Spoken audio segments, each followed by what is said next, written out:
You have created a selection of scenes and snippets and ordered them into a queue list. You can load a queue from the queue list view. However, what if you need to be in a different menu and still change queue?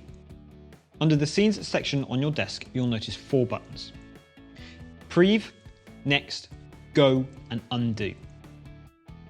Pressing the Go button will load the currently selected queue in the same manner as pressing the first encoder knob if you were on the queue list.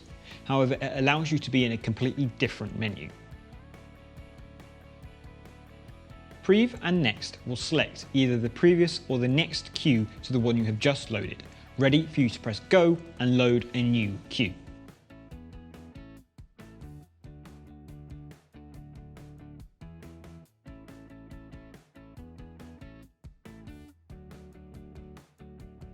Undo will restore the desk to a previous state just before you loaded the last queue.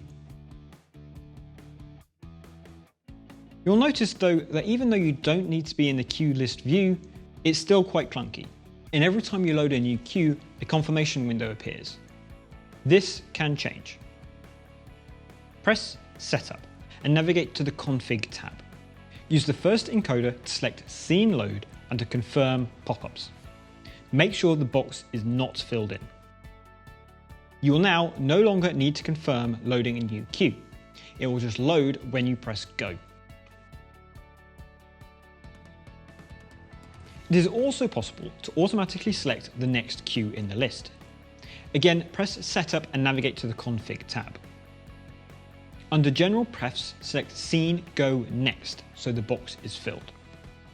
Now, when you press Go, it will load the currently selected queue and automatically select the next queue in the list, so that all you need to do is press Go again. Finally, what if you no longer want a queue? Well, you could simply delete the queue.